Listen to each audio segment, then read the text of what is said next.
ที่จริงก็รายการวันนี้เป็นรายการพระพุทธศาสนาสี่แผ่นดินแต่ว่าท่านอาจารย์พระครูสุพลปริยัติผู้ช่วยเจ้าอาวาสพระอารามหลวงวัดพระสิงห์วรมหาวิหารจังหวัดเชียงใหม่ท่านติดศาสนกิจในการตรวจเยี่ยมหมู่บ้านศีล5นะซึ่งท่านก็เป็นแกนหลักในการลงพื้นที่ดังนั้นก็จึงยกเอารายการพุทธศาสนาสี่แผ่นดินมาทุกวันเสาร์มาเป็นวันศุกร์แทนนะครับเนาะญาติโยมผมต้องสับสนนะครับสามารถติดตามรายการพุทธศาสนาสี่แผ่นดินทุกวันเสาร์เหมือนเดิมแต่ว่าวันนี้ก็ยกมาให้วันหนึ่งนะครับซึ่งญาติโยมก็สามารถที่จะติดตามรายการพุทธศาสนาสี่แผ่นดินนี้ได้ทางFacebook เพจ Facebook แล้วก็แพลตฟอร์มต่างๆซึ่งก็มีทาง IDTO องค์กรเผยแผ่ธรรมสากลFacebook พัฒนารามวัดสัปยางหลวงพระครูสุพลปริยัติแล้วก็อาจารย์สาธิตแล้วก็เพจ Facebook อย่างอื่นนะครับซึ่งก็ญาติโยมสามารถติดตามได้นะทุกวันเสาร์แต่ก็อย่างว่าวันนี้เราก็ยกมาให้วันหนึ่งก็ญาติโยมอาจจะมีข้อถามอย่างต่างๆนานาที่จะมาสนทนาธรรมกันมาแบ่งปันกันเราก็สามารถแชร์ความรู้พิมพ์คอมเมนต์เข้ามาเนาะเนื่องจากว่ารายการพุทธศาสนาสี่แผ่นดินนี้เราจะเฉพาะลุ่มน้ำโขงของเราก็คือเจียงตุงเมืองยอง12ปันนานะครับพี่น้องสปปลาวรวมถึงถ้าท่านใดมีตังพี่น้องเวียดนามกัมพูชาเราก็สามารถที่จะมาแบ่งปันความรู้เรื่องด้านวัฒนธรรมประเพณีนะครับช่วงนี้เราก็อยู่กับพรรษา11เดือน11เหนือจะดับวันที่2กันยายนที่จะถึงนี้เนาะเอาก็ทำบักกี่วันก็จะเดือน12เดือน12ตังเหนือเฮาก็จะออกมาแล้วดังนั้นก็ช่วงนี้เฮาอยู่ในช่วงที่วัฒนธรรมประเพณีของเฮากำลังเข้มข้นก็คือหมายความว่ากาพรรษานี้ถ้าเฮาย้อนไปสมัยหลายปีที่ผ่านมานั้นนี่คนเฒ่าคนแก่ของเฮาก็จะเข้าไปนวัดนนวาเนาะไปถือศีลกินเจนะครับไปถือศีลกินเจไปตกหมากนับไปเข้าวัดปฏิบัติธรรมนะครับดังนั้นก็ญาติโยมแต่ช่วงนี้เฮาก็จะมาอู้กันเรื่องปืนบ้านล้านนาของเฮาแล้วแถวลุ่มน้ำโขงของเฮาดังนั้นก็ญาติโยมท่านใดนักปราชญ์ท่านใดที่มีองค์ความรู้ที่จะมาแบ่งปันให้พวกศรัทธามีศรัทธาหรือว่าสาธุชนที่กำลังติดตามชมอยู่นี้ก็เจริญพรเรียนเชิญได้เลยเนาะต่อไปนี้เราจะได้รับเมตตาธรรมจากอาจารย์ดร.ดิเรกอินจันทร์ซึ่งก็ท่านมาจากศูนย์วัฒนธรรมการศึกษามหาวิทยาลัยราชภัฏเชียงใหม่นะครับเจริญพรอาจารย์เนาะ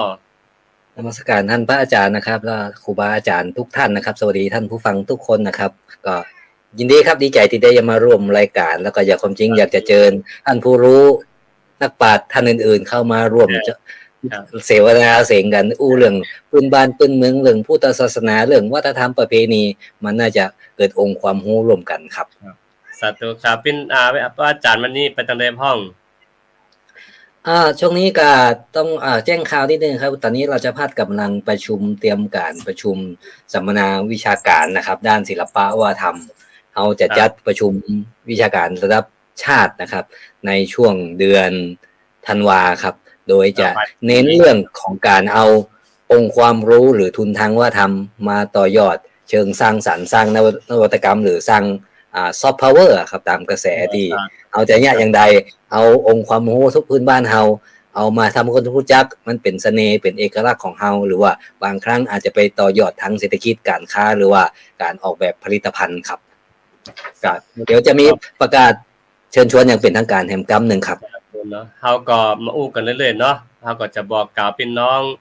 ญาติธรรมที่ติดตามอยู่นี่ก็ว่าวันใดถ้าสนใจอย่างใดจะมีข้อความอย่างใด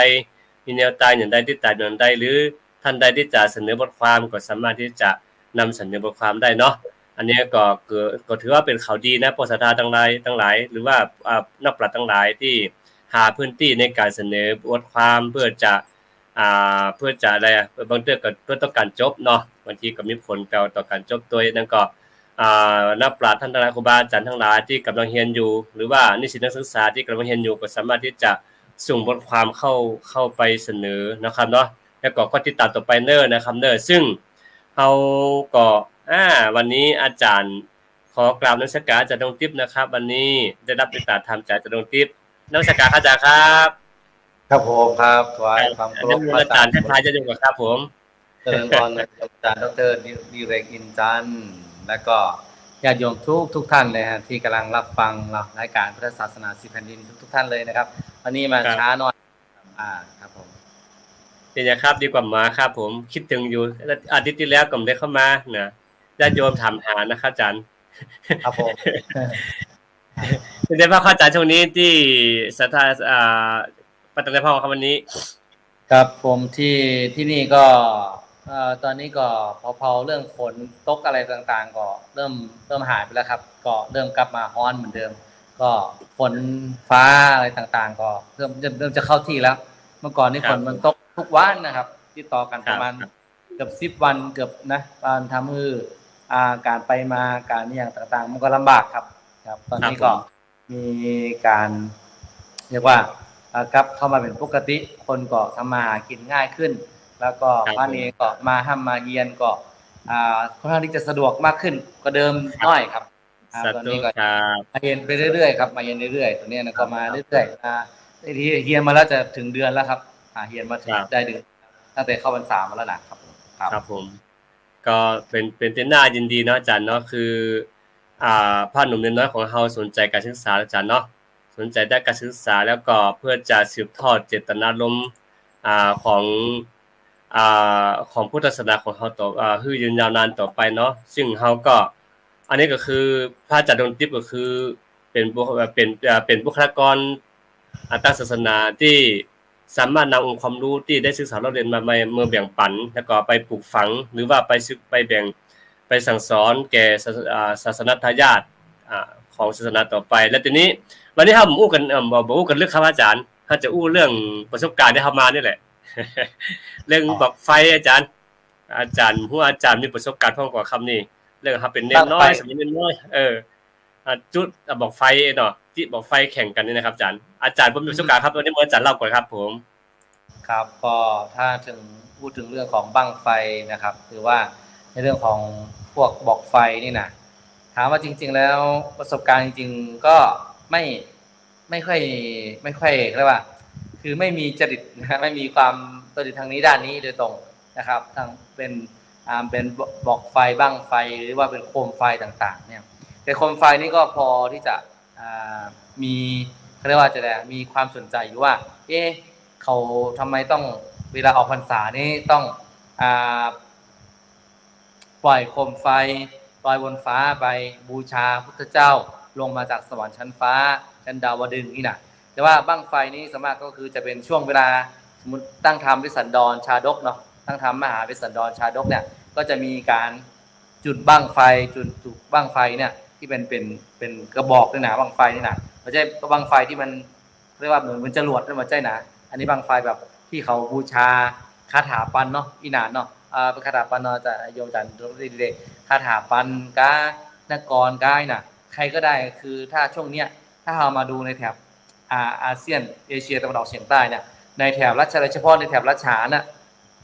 เวลาเขาตั้งธรรมเนี่ยตั้งธรรมหลวงหรือว่าตั้งธรรมประเวณีน่ะเขาเวลาใครจับได้นะจับฉลากได้ทำคาถาพันผูก1ผูก2ผูก3ก็ดีจับคาถาได้นครนะครับนครกันก็ดีเนี่ยเขาก็จะต้องเรียกว่าต้องทำบอกไฟเป็นบอกแบตกระบอกนะฮะที่มันเป็นเขาเรียกว่าบอกไฟบั้งไฟที่มันอยู่บนพื้นเนาะพลุบั้งไฟเนี่ยทุกบ้านเนี่ยจะมีการจัดแล้วก็มีการเรียกว่าคือเหมือนกับว่าเราเป็นคนโชคดีนะเราจับได้คาถาพันใช่ไหมเราเป็นคนโชคดีนะเราจับได้นครกันนะครับแล้วก็ทีนี้เนี่ยก็จะแต่ว่าช่วงหลังๆเนี่ยมันจะเป็นในเชิงสังคมไปมากกว่าคือว่าจะมีการเรียกว่าคือมีการทำด้วยกันนะคือมีการใช้กลุ่มเพื่อนกันมาทำแล้วก็มีการฉลองกันอันนี้เป็นต้นนะครับซ ซึ่งตรงนี้ก็คือมันเป็นว่าคือถ้าใครจับได้คาถาพันก็ดีหรือคาถานครกันก็ดีก็จะนิยมทำกันเป็นการได้ว่าก็เลิกกันแหละเหมือนกับเป็นโอ้จัดแบบบางทีก็เป็นการฉลองไปเลยนะบาง พนักงานนะจ๊ะเนาะ ครับอันนี้นะแต่ว่าในบั้งไฟที่เขาเหมือนจรวดที่เราบินเนาะเขาเรียกว่าประเพณีบั้งไฟ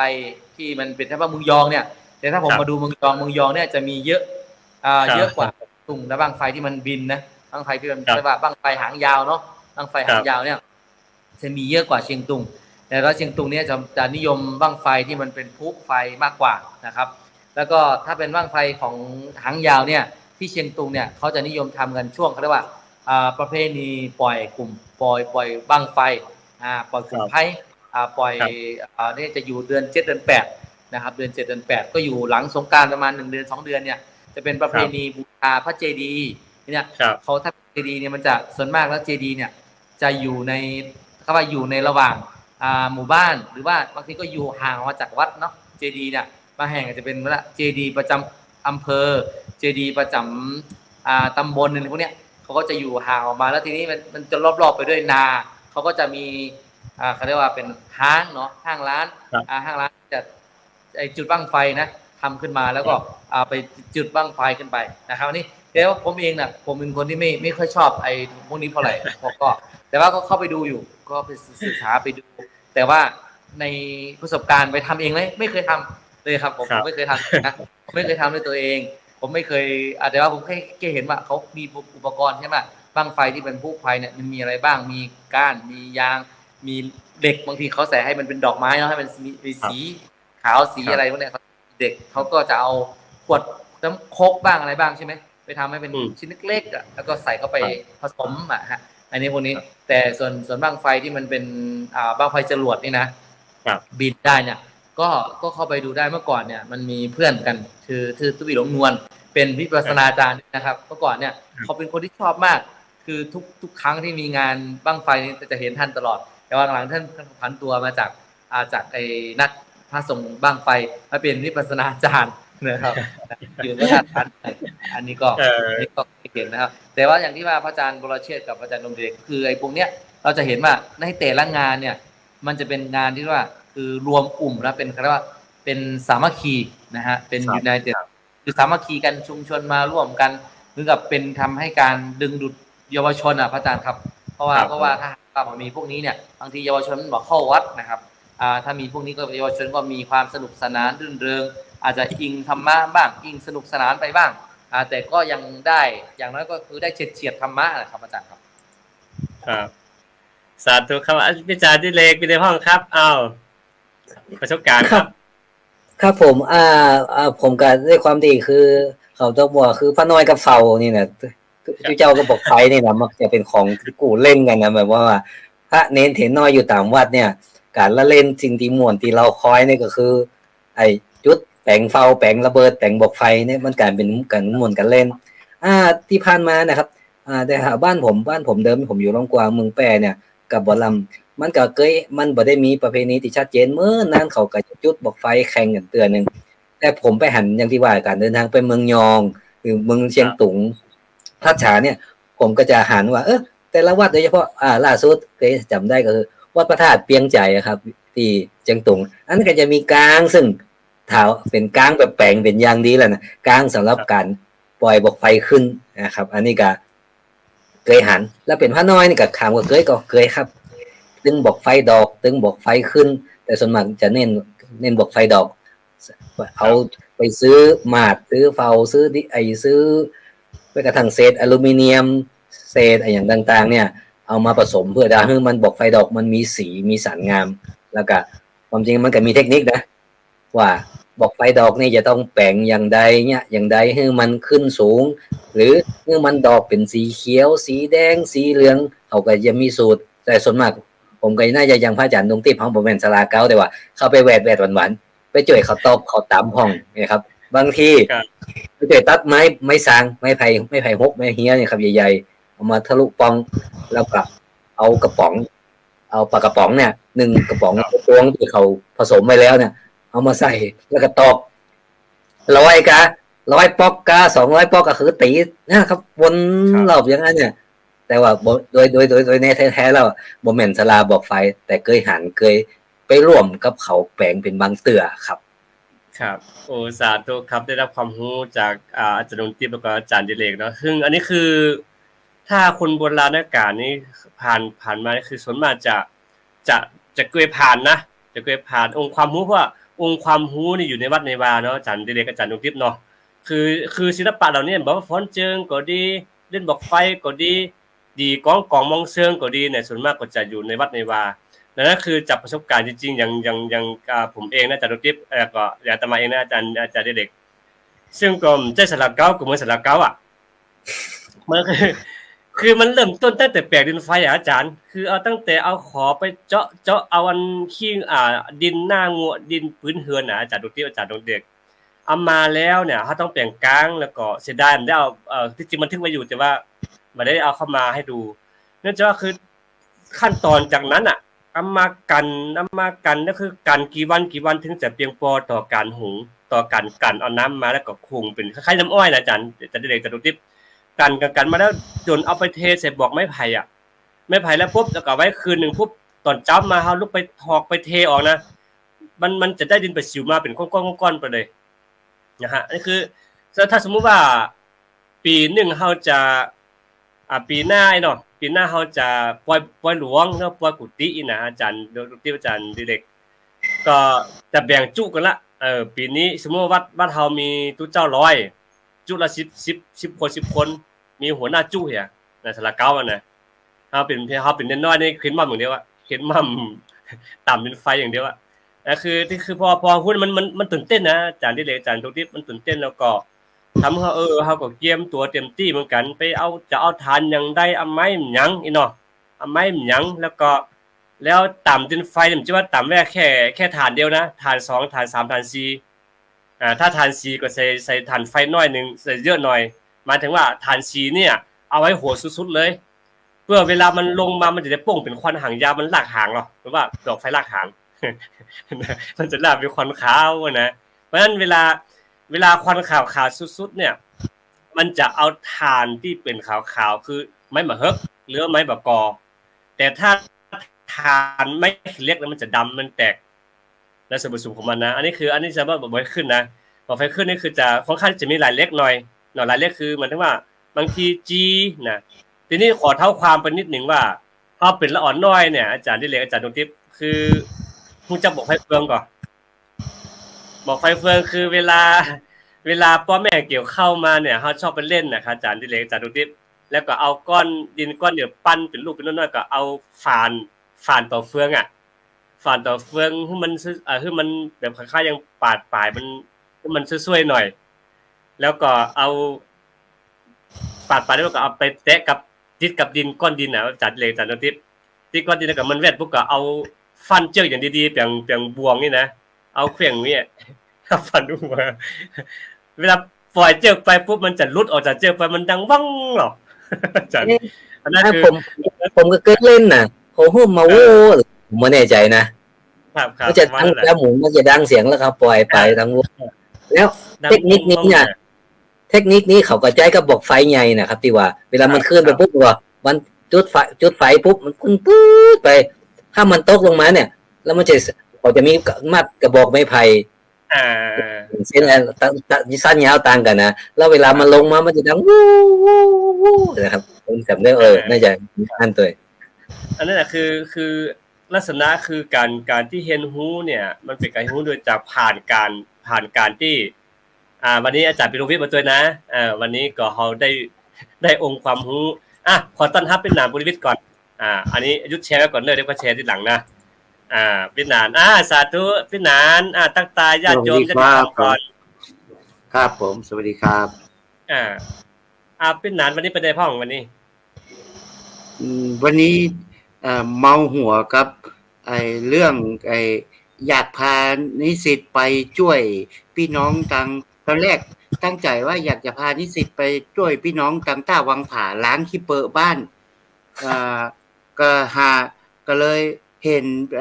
เพจของมูลนิธิกระจกเงาเปิ้นมีพี่น้องชนเผ่าอาคาอย่างไปช่วยแล้วบางทีมันมีคอนเทนต์ที่ บางที2คนแม่ลูกอ่ะแม่ไม่ยิงแม่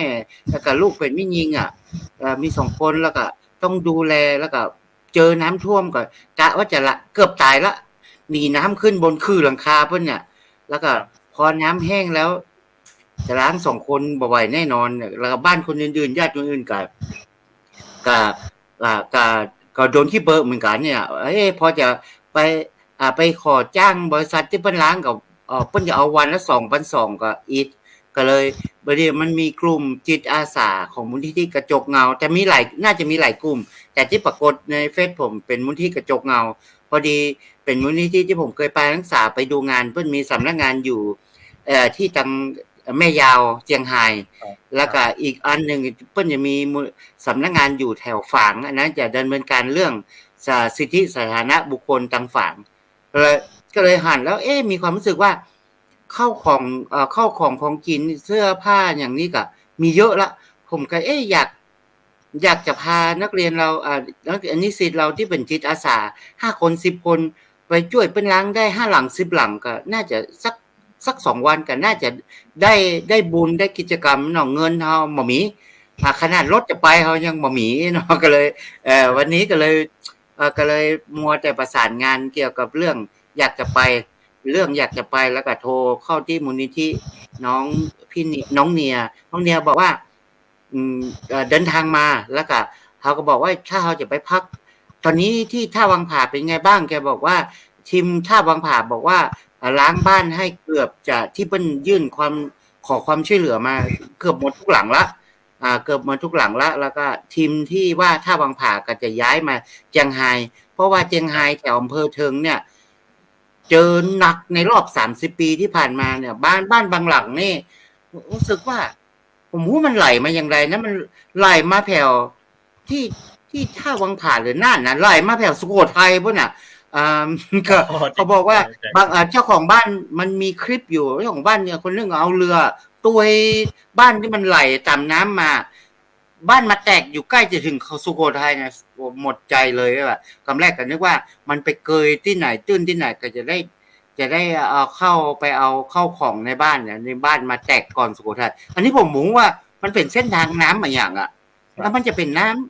ำมาอย่างมันจะไหลมาถึงสุโขทัยทางนั้นน่ะต้องถามได้ฟังแล้วก็อาจารย์ดิเรกรู้ไหมโบครับน้ำยมเหรอน้ำยมหรือเป็นน้ำยมนี่มันจะเป็นเขตทางไหนทางบ่มีเกินครับแป้น่านเนาะแป้น่านอาจจะเอาจากพะเยามาครับจากพะเยามา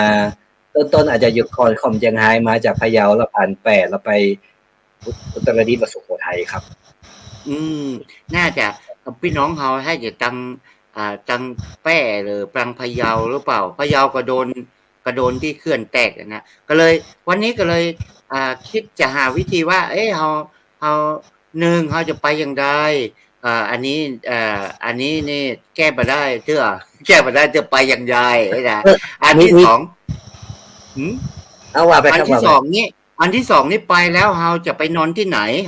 เฮานี่เป็นนักบินเก่าเฮาก็คาดหวังว่าไปแล้วเฮาอาจจะไปนอนวัดก็ได้อย่างเงี้ยแล้วก็พอดีโทรติดต่อน้องที่เพิ่นรวมกลุ่มจิตอาสาเพิ่นบอกว่าถ้ามากี่คนคะมาแล้วเราจะหาจุดตั้งแคมป์เขาเรียกว่าจุดตั้งแคมป์จุดศูนย์อำนวยการให้บอกโอเคถ้าอย่างนั้นเราต้องเตรียมอย่างมาบอกว่าเตรียมถุงนอนหรือเต็นท์อย่างมาเพื่อว่าแคมป์เรามันอาจจะไม่อาจจะมียุงมีอะไรอันนี้เราพอแก้ได้แล้วเขาก็เป็นห่วงว่าแล้วผมต้องเตรียมมาม่าปลากล่องเตรียมอาหารที่ต้องไปกินกันไหมช่วยกันทำน้องเขาหัวเราะอันนี้ไม่ต้องเลยอาหารได้เลยมาม่าปลากระป๋องเพียบนี่นะนะหมดประเด็นพวกนี้ก็คือค้างประเด็นว่าเราจะไปรถอย่างไปรถอย่างจ้างรถอย่างไปเนี่ยและส่วนของกินพวกน้องๆบอกไม่ต้องห่วงของกินนี่ไม่ใช่ปัญหาแล้วก็ที่นอนเนี่ยที่พักเนี่ยเดี๋ยวจะหาจุดตั้งแคมป์อาจจะเป็นวัดหรือเป็นโรงเรียนให้ได้นะโอเคอันนี้ก็เลยวันนี้ก็เมายุ่งหัวใจตรงนี้หน่อยนึงคือมีแต่ใจล้วนๆเงินพอดีเงินโครงการที่สาขาสังคมสงเคราะห์ทำไว้มัน มันถูกโยกไปใช้ในกิจกรรมอื่นเนาะเอาก็เลยว่าถ้าเราไปหลังน้ำลดน่ะช่วงนี้เราจะเห็นว่าแต่ละหน่วยงานแต่ละกลุ่มพระสังฆะหลวงพ่อตั้งแต่ระดับภาคระดับผลหลวงพ่อระดับจังหวัดก็ช่วยเหลือศรัทธาญาติโยมไม่ทิ้งพระไม่ทิ้งโยมเนี่ยมันอยู่ได้แล้วบางคนเนี่ยแต่งว่าพระบัจเจกิจของสงฆ์บัจเจพระจะไปอย่างไงผมมีความคิดอย่างนี้นะคนที่เปิ้นทำบุญกับทุกเจ้าน่ะเปิ้นหอม10หอม20เปิ้นทำตลอดไอ้คนที่ว่าเนี่ยบอกก็เนี่ยอย่างสักอย่างเศร้าก็ไม่ได้กินกับมันเศร้าก็ไม่ได้กินกับมันฉะนั้นทุกเจ้าเนี่ยทำอย่างน่ะเอาญาติโยมที่อยู่เป็นญาติโยมบ้านเฮาหอม10หอม20เปิ้นก็ถึงหอมเปิ้นถึงทำบุญช่วยเฮาไอ้คนที่ว่าเฮาว่าอย่างนี้มันบ่เหมาะสมบ่ปึ้งอย่างเงี้ยผมบอกในกลุ่มแครอทกลุ่มนักบินแล้วต้องไปสนใจไอ้คนที่มันว่ามันบ่เคยทำบุญไอ้คนที่ทำบุญน่ะเปิ้นบ่เคยว่าเฮาอย่างเงี้ยนี่วันนี้ได้อู้แล้วโล่งใจได้อู้แล้วโล่งไอ้คนที่เปิ้นทำบุญที่เปิ้นมองเห็นว่าพระสงฆ์เป็นที่พึ่งของญาติโยมเป็นที่พึ่งของพระสงฆ์เฮาเปิ้งกันอยู่แล้วสังคมบ้านนอกเฮาอยู่กันอย่างนี้อยู่แล้วเฮามีงานหอมเปิ้นเจ้าบ้านมี10หอม10มี20หอม20ไอ้คนที่ว่าบ่เคยหอมสักบาท1,100มันก็บ่เคยแม่นหน้ามาฉะนั้นขอไอ้เนี่ยFC เฮาผมขอสุมาด้วยเนาะ FC เฮาที่เปิ้นเป็นพระสงฆ์น่ะถ้าเฮามีโอกาสเฮาได้เขาเรียกว่าอะไรนะเฮาโปรดญาติโยมเนี่ยเฮาก็โปรดผมยังว่าเลยว่าเดี๋ยวผมจะเอานิสิตที่เป็นถ้านิสิตที่เป็นพระอยากจะไปช่วยล้างบ้านมั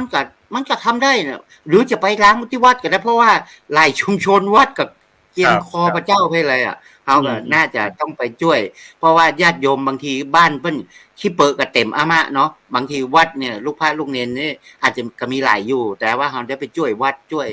วยชุมชนที่เปิ้นเดือดร้อนอย่างเงี้ยผมว่าเ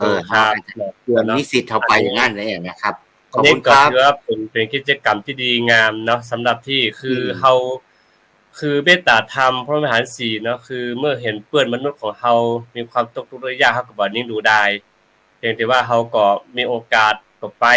บางครั้งบางคราวเฮาก็จะอาจจะโอกาสอาจจะอำนวยก็ได้เฮาก็ส่งกระแสจิตกระแสเมตตาไปให้เปื้อนให้พ้นจากความทุกข์ยากลำบากณปัจจุบันเนาะก็ทีนี้เฮาอู้กันเรื่องเล่นบอกไฟพี่นานเทิงนะครับพี่นานคือประสบการณ์จริงๆเนี่ยตะกี้ก็แต่ละคนก็อู้กันมานะเป็นนานเคยผ่านยังพ่องต่อเป็นหลอนน้อยๆนะฮ่องกงนี้ทำไมเป็นเบบี้แครอทเนี่ยน่าจะเป็นยุคสุดท้ายที่ผมอยู่ประเทศโดยเต่าเนาะน่าจะเป็นยุคสุดท้ายที่เล่นบอกไฟแล้วหลังจากยุคผมมาจะมามีใครเล่นละเพราะว่าเอาเริ่มต้นเล่นก่อนเนาะตอนนั้นเขาน่าจะบวชแล้วได้สักภาษา2ภาษา3ภาษานี่ยังตันแล้วก็เพิ่นจะมีตั้งทำหลวงหรือว่ากินสลากพอจะเริ่มกินสลากเนี่ยกันยาเนี่ยเขาจะเริ่มสะสมอุปกรณ์แปลงบอกไฟแล้วแต่ละสูตรเป็นความลับก่อนด้วยสูตรของไผ่จะแห้งฟาว1ฟาว2ฟาว3แล้วสำคัญคือไม้ที่จะเอามาแปลงท่านมาต่ำเฝ้าด้วยบางคนก็เอาเป็นเผาไม้ซักเอาไม้ซักมาเผาแปลงท่านว่ามันเบาบางคนก็เอาไม้แดงบางคนบอกว่าเฮ้ยไม้แดงมันจะระเบิดเขาบอกว่ามันมีสูตรเนี่ยสูตรครูบาต่างปั๊บน้อยต่างคนต่างมีสูตรครูบาต่างครูบาแปลงแล้วตามคณะที่ตามใส่มาดดินไฟคนข้างนอกอาจจะรู้จักมาดกับดินไฟเนาะมาดดินไฟนี่มาดนี่จะเป็นสีเหลืองกรรมฐานมาดจะสีเหลืองดินไฟนี่ออกสีอย่างฮะสีขาวๆหน่อยแล้วต่ำกับทานแล้วมันจะมีสูตรด้วยนะต่ำกับทานแล้วเนี่ยขนาดที่ต่ำหรือเพิ่มเขาเรียกว่าเพิ่มความแรงมันจะมีสูตรแรงฟาว1ฟาว2ฟาว3ฟาว4ต่ำแล้วก็ถ้าต่ำเนี่ยถ้าบัดหยดน้ำเนี่ยมันจะบุ้มหน้าผมนี่มันจะไปเนาะเขาก็จะมีสูตรว่าอาการที่เขาต่ำนี่เขาจะต้องเหยาะน้ำธรรมดาก็ไม่ได้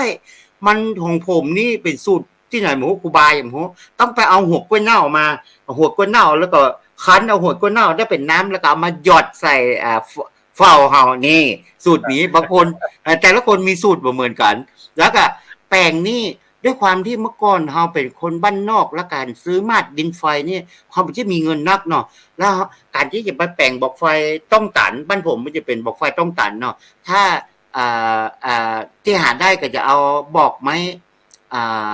บอกไม้ฮวกหรือว่าบอกไม้ฮวกมันจะนักเป็นบอกไม้ผิวไม้ไผ่เอามาก้อยต่ำให้มันแตกก้อยต่ำท่านต่ำเฝ้าแล้วผมบอกพอเขาต่ำหมดนี่เขาเรียกว่าต่ำเป็นเฝ้าแล้วเนาะก็ก้อยต่ำเฝ้าไปก้อยตอกไปบอกไฟต้องตันเนี่ยนะตอกไปแล้วก็บางทีมันฮ้อนตัวแล้วก็บางทีหลอดมันแตกตัวพอมายุคหลังนี่ไฮโซน้อยมีเงินซื้อหลอดซื้อท่อเอสลอนมาตอกในหลอดท่อเอสลอนอันนี้ผมเป็นน่าจะเป็นยุคสุดท้ายแต่ถ้าเฮาพ่อน้อยเนี่ยเฮาบ่มีเงินอย่างนั้นเฮาโดยมากก็จะเป็นพ่อเฒ่าพ่อหลวงที่เพิ่นมีเงินเพิ่นเอาเงินที่เฮาไปได้ถ้าเฮาบ่มีเนี่ยดีหรูที่สุดแต่งเฝ้าเรียบร้อยแล้วไปเอาตองกล้วยแห้งเอาเปลือกกล้วยแห้งมาเอามาจากแล้วตัดแห้งหน่อไปยาวซะพวกนี้เนี่ยแล้วก็เอากระดาษสาปั้นเฝ้าแล้วก็ใส่ตังในแล้วก็ปั้นตองกล้วยเปลือกกล้วยแห้งปั้นแล้วก็เจือกฟางเคียนแล้วก็เอาเหล่ากะคิงบะเป้าน้อยเหล่าเฮียบะเป้าน้อยเอามาแป่งห่างมันแล้วก็เอาเชือกฟางหมุนแล้วก็เนี่ยได้จุดแล้วก็มันดังแซ่เนี่ยบอกไฟขี้หนูได้เล่นมากอันนี้หลุดสุดอะรุ่นผมนะเพราะเขาเป็นคนบ้านนอกเขาจะมีเงินพ่อน้อยเขาก็จะมีเงินพ่อแม่ก็มีเงินเล่นบอกไฟขี้หนูแล้วก็ถ้ารุ่นพี่เพิ่นมีกำลังน้อยเพิ่นแป่งบอกไฟต้องตันมันมีสูตรที่จุดลงไปแล้วก็บางคนเพิ่นมีตัวหัวระเบิดตังบนน่ะจุดไปชีดแล้วก็ต้มรุ่นผมรุ่นแรกนี่บอกไฟต้องตันมามีต้มแต่มียุคหลังเนี่ยได้ซื้อจากกาดแต่หันมันจุดบอกไฟต้องตันขึ้นไปที่เป็นกำแล้วมันมีท่อเอสลอนแล้วจิขึ้นไปนะมันมีห่างเป็นไม้เฮียไม้หวกกันที่มันจุดมันม่วนนะครับแล้วมารูนมานี่ก่อนที่จะออกจากสังคมบ้านนอกบ้านผมเนี่ยมันก็เริ่มมี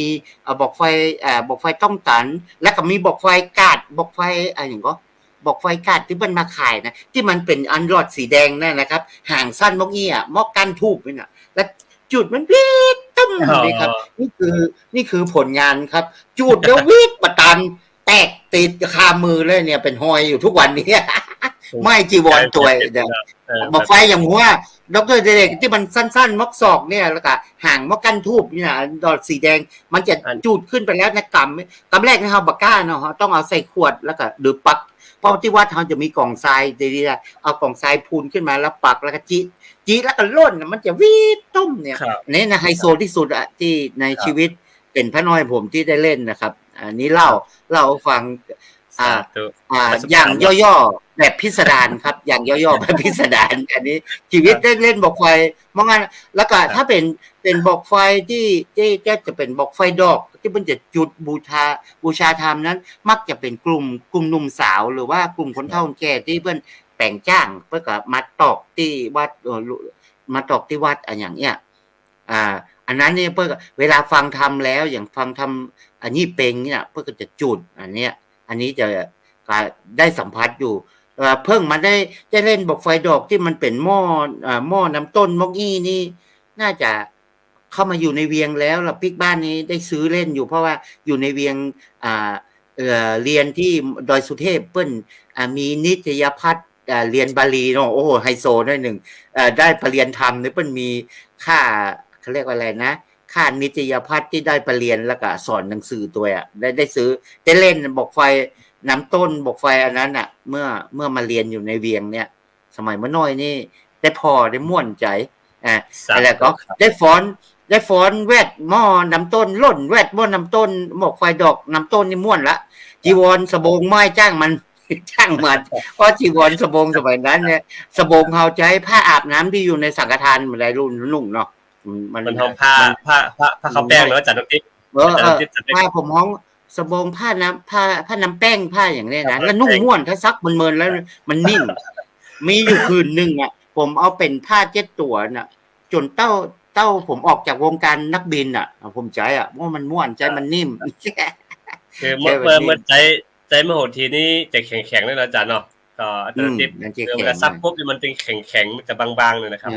แล้ว แล้ว ก็ ใจเหมือนไปมันจะนิ่ม ครับ นะ มันเป็น มัน ผ้า จะนิ่ม มันเป็น เอา เป็น พว ผ้าก ตัว ฝ้ายเหมือนกันนะมันเป็นผ้าฝ้ายเล็กๆมันบางๆเนาะครับอันนี้คือประสบ ผ้า การ ข้าว ณ์ แป้งอีกอ่ะผมมองว่าผ้าข้าวแป้ง เออ ยากนะ อันนี้ เมื่อก่อนเนี่ยหายากแต่นะผ้าน่ะเขี้ยม เอออืม เมื่อก่อนจะได้นุ่งผ้าดีๆสักผืนหนึงปอดโทแม่ต่ำหึมได้บ่ได้นุ่งเนาะอาจารย์ดรเนาะก็อาจารย์ดรจันทร์ยุคที่เมืองศาสตร์เหรอครับที่เมืองศาสตร์หรือว่าเจียงตุงนี่ผมมาประทานฟังเป็นอย่างไรพ่องขอเล่าย้อนหลังหน่อยเพิ่นผมหันถ้าจอมคำนี้เพิ่นถึงเล่นผู้พน้อยนี่เล่นแต่ว่าเพิ่นต่ำกันไหมยุคก่อนและยุคปัจจุบัน อย่างที่จอมคำนี่ก็มีแต่ชาวบ้านที่จะตามกันแล้วก็เล่นกันนะครับถ้าเป็นพระนีเนี่ยสมมติจะช่วงออกพรรษาเนี่ยเขาจะมีคือโคมไฟนี่คือเขาจะตอนนี้เพราะว่าเนื่องจากว่ามันทำง่ายก็คือเขาจะมีกลุ่มสามเณรนี่นะเขาก็จะพระเนรเนี่ยเขาจะซื้อเหมือนกับถุงแลมโบ้โยมอาจารย์ดิเรกอาจารย์วรพิษวันตามันแลมโบ้เนี่ยนะซื้อถุงแลมโบ้แล้วก็มาติดมันเอาไปสกอตเทปติดมันใหญ่ๆเนาะยาวขนาดไหนแล้วก็เขาจะทำเป็นลูกแล้วก็เขาจะมีเครื่องครัวตาลนั่นน่ะเวลาออกพรรษาเราก็จะใส่เพื่อที่จะสมมติว่าบางแห่งเขาก็จะใส่ว่ามีเรียกว่ามาดกวานตาลก้าหรือว่าจะใส่เขาห้องว่าจะได้ใส่รางวัลว่าสมมุติว่าเอารางวัลแสนจาร์ดเนาะแสนจาร์ด50,000 500 บาทนี่น่ะเขาก็ใส่ไปว่าสมมติถ้าใครเก็บได้อีกก็คือมาที่วัดนี้เขาจะเขียนชื่อไปอันนี้มีอยู่แต่ที่เมืองสาลนี่เท่าที่สอบถามเขารู้ก็ยังไม่ค่อยมีคิดว่าประเพณีเนี่ยแทบจะไม่ค่อยมีแล้วนะรู้สึกว่ามันจะมีแต่กินนารีกินนกนี่นกกาตัวเนี่ยมีแล้วก็จะมีไหกอไหมองแล้วก็มีต้นเกี้ยอะไรพวกนี้มีอยู่แต่ว่าโคมไฟก็บั้งไฟก็บอกไฟก็พวกนี้นะบอกเขาเห็นแล้วนะเขาบอกเขาเห็นแล้วหรือว่ามันหรือว่าด้วยสังคมกับวิถีชีวิตการเป็นอยู่มันอาจจะเสี่ยงกับการที่เขาเรียกว่าอะไรนะต้องระมัดระวัง หรือกลัวมันจะคล้ายเสียงปืนเสียงระเบิดอย่างหรือเปล่าอาจารย์มันก็เลยถูกปรับเปลี่ยนไปที่เมืองศาสตร์แต่บ้านเฮานี่ช่วงหลังพระน้อยจะเล่นบอกไฟขี้หนูนี่บ่มีแล้วนะครับเพราะว่าขี้หนูนี่มันบอกไฟน้อยๆเนาะมันจุดแซดกำเดียวบ่มีละวิถีชีวิตเล่นบอกไฟขี้หนูพระน้อยนี่มันมีละสมาร์ทแต่เป็นเขาจะไปเล่น บอกทบสามเหลี่ยมปุ้นตึ้ง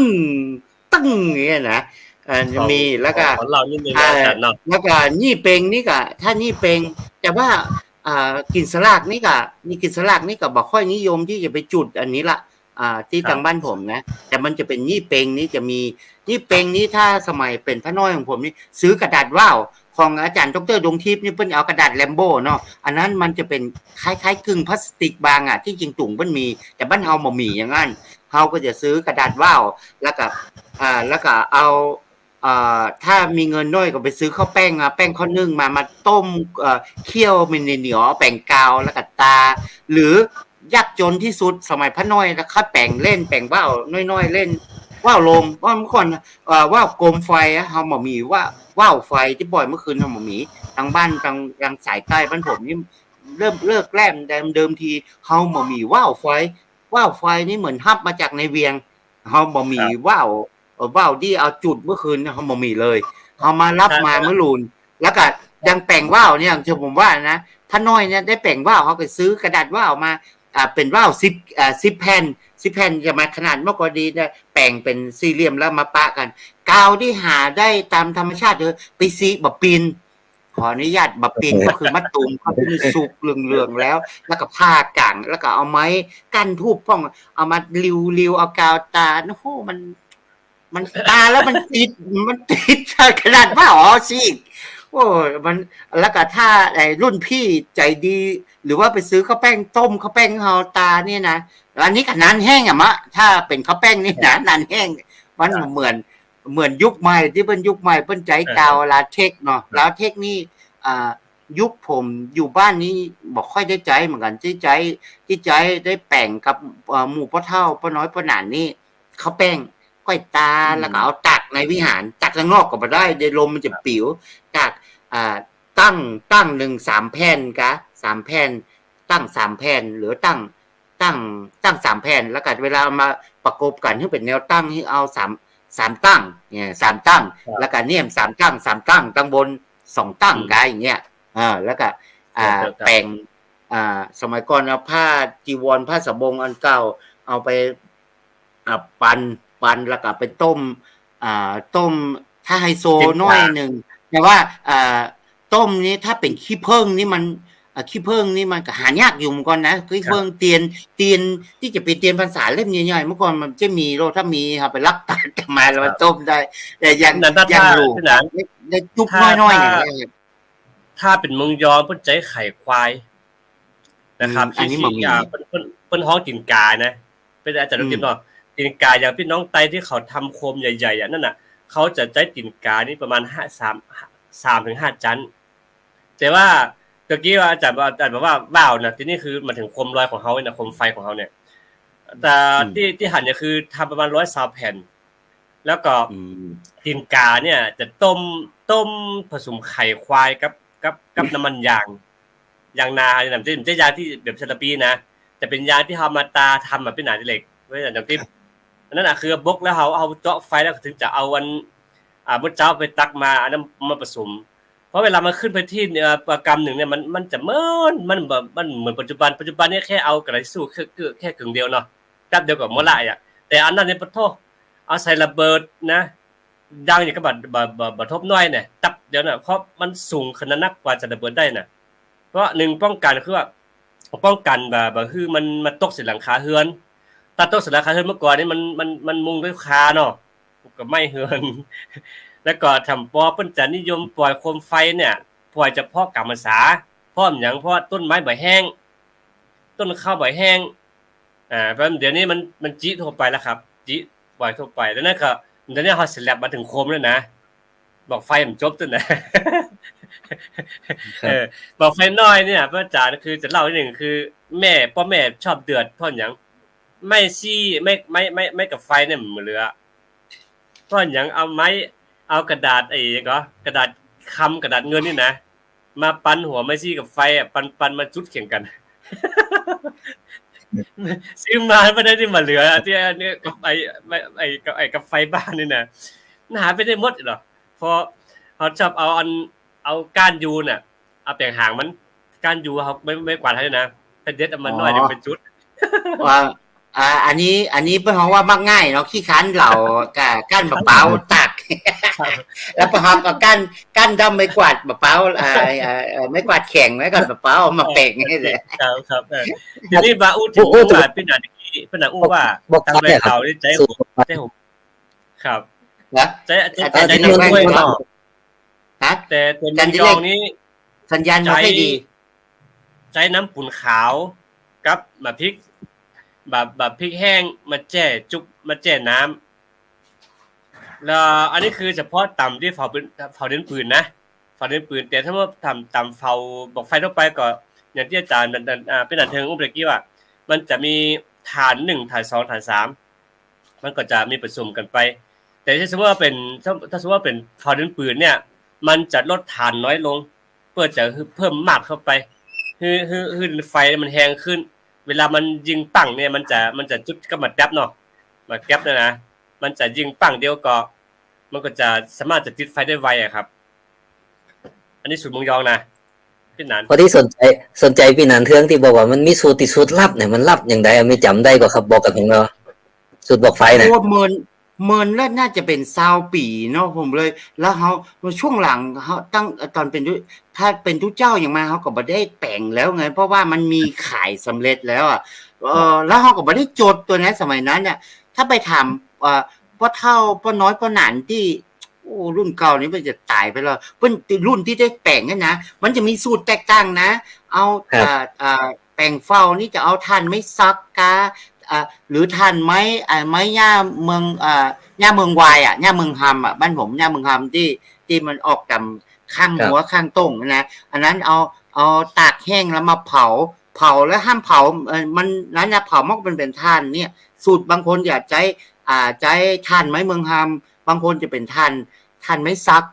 หรือว่าคนที่แน่ใช้ถ่านไม่ดูไม่แดงอันนั้นมันไข้แหงไปอย่างเงี้ยมันนักแต่คนพวกก็จะมีวิธีแต่สูตรแต่ละสูตรบอกกันนะต้องไปศึกษากันเฉพาะแล้วสูตรนี้นะแล้วบางอย่างนะมันลวดไปถึงมันเพราะว่าช่วงที่เราเป็นมีวันพระใหญ่เนาะลวดไปถึงสูตรคั่วแกงโฮตัวอันได้แกงโฮเขานึ่งมาแล้วเนี่ยน้ำต้นมันมีนักเนาะรักน้ำต้นเลยในวิหารลุงตู้มาเอาแกงโฮยัดใส่น้ำต้นมัดจุกอย่างดีเอาจุ่มน้ำบ่อก็มีอันอย่างเป็นการรักษามันไว้แล้วก็จิ้นแล้วก็เนื้อมันจะเปื่อยแล้วก็ได้เวลาก็สาวเจือกขึ้นมาแล้วก็เอามาคั่วโอ้มันอร่อยนี่รวดแทบแกงโฮกมันนี่มันก็สูตรเหมือนแกงบอกไฟแหละมีสูตรไฟสูตรมันด้วยแกงโฮกผมใส่เกลือมาจุดมันนี่นะได้อ่านแล้วภาษาเนี่ยผมกับป้าลักป้าสูตรที่เปิ่นจดไว้นะสูตรบอกไฟเนี่ยบางทีต่ำปั๊บเนี่ยบางทีปั๊บเป็นเล่มหรือไพ่ร้านเป็นภูกันนะบางทีมันจะเป็นเรื่องสปะกำเวนตานกำอย่างสปะแล้วบางทีมันกระดาษมันเหลืออยู่หรือตั้งใต้ตั้งหัวผมไปป้าเปิ่นจดสูตรบอกไฟไว้ที่หลายนะวันนี้แล้วผมก็เลยแปลงหนังสือนะปริวัติชื่อหนังสือว่าสัพพะตำราสลาล้านนาเผยแพร่แล้วนะไปทำได้ขึ้นเผยแพร่แล้วกันเดี๋ยวขอสักเล่มเนอะสักเล่มบ่มีต้องไปออนไลน์คนเดียวซึ่งสัมภาษาเนี่ยมันจะมีความจริงองค์ความรู้ของศาลาเมืองเขาเนี่ยบางทีมันจะถ่ายทอดกันรุ่นพี่สอนน้องหรือบางคนจะจดเป็นความลับไว้แต่มาเดียวเนี่ยมันบางทีปั๊บสวัสดีเขาไปหันปั๊บเขากับฮิพิมพ์มามันมีตำห้าบอกไฟตำห้าผสมปูนตำห้าผสมหักผสมหางตำห้าผสมน้ำมึกตำห้าน้ำเคลือบเซรามิกแต่วันนี้เอาอุหลงบอกไฟเนี่ยผมป้าว่าความจริงนะครับท่านมหาดวงเทพครับท่านมหาบอกว่ามันจะมีกรรมเวนตาลด้วยนะเวนตาลบอกไฟนะอักขิรุยหะไอ้มันก็แปลว่าบอกไฟบุหัวบอกไฟขึ้นหรือบอกไฟดอกนะครับแล้วตำห้าบอกไฟนี่มันผมป้านี่บอกไฟอย่างพ่องหนึ่งป้าบอกไฟดอกหรือบอกไฟขีก็คือติจุดแล้วมันปุ่งขึ้นมาอย่างเจียงตุ่มขอนิยมต่อไปบอกไฟขึ้นหรือบอกไฟใหญ่ก็คือบอกไฟจรวดนะครับต่อไปบ้านผมน้องบอกไฟต้องตันบอกไฟดาวคือพลุติจุดขึ้นไปตุ้มแล้วมันไปแตกตังบนบอกเขามันเป็นแค่ห้องบอกไฟดาวและบอกไฟจ้างแซนก็คือบอกไฟจ้างห้องอะครับเวลายังมาเดียวจะเหลือในงานโซบตีว่าเขาไม่ไฟมาแล้วเอาเผาใส่ละจุดมันแล้วก็มันไม่ได้ระเบิดนะมันก็ก่อยปล่อยล้มออกตู้เขาว่าบอกไฟจ้างห้องอันนี้คือบอกไฟจ้างแซนนะครับก้าแผ่นอันคือบอกไฟเตียนคือค่าถูกเนี่ยครับแต่มันมีแสงแล้วมันเดียวนี่ผมก็เห็นงานซบแต่มึงแปะมีนะตั้งใจไหมวันนี้มันก็เห็นหลายตีอยู่ที่ว่าเวลาเขาจะเผาซบเขาจะจี้บอกไฟมาแลนวิ่งไปปุ๊บไปโจนใส่กับตุ้มแล้วก็มีพลุขึ้นไปอย่างขึ้นไปแล้วก็มันจะมีพุ่มมันมีพุ่มอยู่แล้วก็ซึ่งเขาเอาต้นไม้ไผ่เนี่ยแล้วเขาเอาบอกไฟเตียเนี่ยมาปักไว้แล้วถ้ามันจุดแล้วมันจะสวายไปสวายมามันเหมือนกับเต้นไปเต้นมาครับแล้วผมลองสูตรด้วยว่าบอกไฟเนี่ยตำห้าบอกไฟดอกมันเอาอย่างพ่องเขาเอาดินปั้นหนึ่งแต่มันสูตรแรกนะเอาดินปั้นหนึ่งปั้นนี่ต่อได้พวกเป็นน้ำหนักขาง600มาด300ทาน200จิ๋วบัวปันจันมันบอกไปนะมันบอกสูตรมาได้นะแต่ว่าเวลาตำนี่ต้องตำอย่างใดนี่บอกโหเนอะบอกต้องแจ้ภูมิปัญญากับเทคนิคที่ถ่ายทอดมาอันหนึ่งชื่อดินปั้นหนึ่งคือดินไฟครับปั้นหนึ่งขาง705 บาทมาด300ทาน506 บาทชื่อว่าดอกบุญหนักนะครับมันจะมีชื่อสูตรบอกว่าเอาดินไฟเต่าอี้ขางเต่าอี้ทานเต่าอี้มันจะปุ๊เป็นสีอะไรอย่างเนี่ยครับเขามีกำเทียบอยู่นะครับเดี๋ยวดร.ดิเลกถ้าผมจำประพิษนะขางนี่ก็คือขี้เหล็กที่มันเปิ้นเป็นอย่างเดียวเพราะมันเป็นที่เปิ้นเอาเหมือนเปิ้นทำมาอย่างแล้วมันเป็นขี้เหล็กเป็นม้วนๆน่ะแล้วแปลงบอกไฟถ้าพอเท่าพอหนานพอน้อยพอหนานเปิ้นมาแปลงบอกไฟต่อบอกไฟดอกกันนะเปิ้นจะเนี้ยใส่เปิ้นบ้านผมห้องขี้เหล็กบ่ได้ห้องขางเวลาต่ำอันนั้นแล้วเปิ้นอาจจะต่ำขี้เหล็กก่อนกะหรือว่า ต่ำขี้เหล็กก่อนเพราะว่าขี้เหล็กเนี่ยถ้าต่ำเมื่อรุนเนี่ยมันจะไปเสียดสีกับมาดดินไฟแล้วมันจะวูบมันจะต้องต่ำขี้เหล็กก่อนเนี่ยต่ำคางก่อนเนี่ยสูตรที่ผมหันเนี่ยถ้าไม่ได้จดจะหันจำครับค่ะบ้านผมห้องขี้เหล็กต่ำขี้เหล็กผสมกับถ่านก่อนต่ำเมื่อมันแล้วก็ก้อยใส่มาดใส่ดินไฟอย่างตัวที่มันจะเป็นปะทุติดไฟได้นี่จะใส่ทีหลังแล้วหลังจากนั้นต่ำมันละเอียดเตื้อกระจานเนี้ยจะมีการใส่น้ำเพื่อให้ยังความชุ่มชื้นให้มันอยู่ต่ำแล้วก็ค่อยนืดบดไปถ้าแบบยอดน้ำเนี่ยมันฮ้อนโอ้บุบใส่เก่าใส่โคกจบข่าวนะบุบใส่อันอย่างก็คนหูดังบ่หุ้ยก็มี หน้าไปกินดีเอานะหน้าเป็นมินเขาว่ามามินเฝ้าเนี่ยแต่ต่ำด้วยกันแล้วก็เอามินเฝ้าตากันพ้องกับม่วนนี่ก็เป็นมันด้วยเนี่ยอันนี้ที่ดร.ดิเลกว่านี่ในปั๊บปน้องว่าขังนี่กะหรือว่ามันเป็นแบบมึงยองห้องขังนะมึงยองห้องขังหม้อขางนะครับนึกถึงหม้อขางคือเล็กคือเมื่อก่อนนี่หายากเนาะหายากต้องไปเอาบิ้นหม้อขางที่มันบิ้นแล้วมาตุ๊บมากล้วยตุ๊บมันเป็นแล้วอะแต่โดยมากแล้วนี่จะไปเอาที่เปิ้นขี้ไม่เล็กที่เปิ้นเหล็กขี้เหล็กอ่ะเปิ้นที่มีที่เปิ้นห้องอย่างเปิ้นตีแล้วมันเป็นสเก็ตออกมาเนี่ยเอาเม็ดเล็กไปจุ๊เอาหรอไปไม่ได้ไปจุ๊เอาขี้ขาเล็กมาเพื่อผสมแต่ทีนี้คือถ้าเป็นบอกไฟดอกเนี่ยคนเฒ่าแต่มึงยอมเพิ่นจะเอาคิวมาโอเฮาเนี่ยนะคิวบอกคิวบอกกรูดแล้วก็เอาเตียนไขไปนี่เพื่อจะดับควันนะถ้าสมมติว่าคิวมาโอเนี่ยแต่คือดอกมันใสถ้าใส่คางปุ๊บดอกแสดงนะครับแล้วต่อมาคือเปิ้นฮ้องอันแก้วมอทาดอาจารย์ดกทิพย์มันจะกับมอทาดนั้นกาน้ำอุ่นเฮานี่นะตั้งในมันจะมีแก้วที่จะในกระติกน้ำร้อนนี่มันคล้ายเป็นกระกัวเป็นนั่นมันเป็นเศษแก้วแล้วเศษแก้วตุ๊บใส่ก็คือมันจะทำให้เสียงสว่างมากขึ้นมันจะมีเป็นดอกยัวลงใช่อันนี้หายากนะหาบ่ได้คือแข่งคาถาคามกันเวลาบอกไฟขึ้นปุ๊บมึงต้องใส่ละเดี๋ยวบอกไฟแล้วยืดเสร็จละมัดคาถากันเนาะนะอันนี้คือแล้วต่ำบอกไฟมีคาถาด้วยเด้อแม่นละต่ำข่าวต่ำเฝ้านี่มีคาถาด้วยคาถาแต่ละครูบามาเหมือนกันคาถาแล้วแต่ถ้าของไฟขึ้นดีนะมึงใส่คาถาอย่างป่ะคาถาบนไหนเนี่ยมีคาถาด้วยมันเดียวมันบ่มีแล้วมันไม่ได้จดไว้อ่ะเฮาก็บ่คิดว่ามันจะมันตอนนี้ผมก็ฮิตไว้หลายนะแต่ว่าคลิปอย่างที่บอกมันก็จะบอกสูตรมาได้อย่างบอกไฟนี่ผสมตัวอีแต่ว่าอย่างเทคนิคว่าอันใดต่ำอันใดก่อนเพิ่มอันใดเนี่ยมันจะต้องการประยุกต์ใจของแต่ละศาลาละอย่างต่ำ5บอกไฟขึ้นก็มีนะลักษณะแปลงบอกไฟใหญ่คือว่าตั้ง2ปัน3ปันขึ้นไปเนี่ยบอกนี่เป็นไฟหมื่นบอกไฟแสนแล้วนะเอาลงหูหลังมาฮัก4ซึ่งบอกที่เขาบอกไฟขึ้นน่ะมั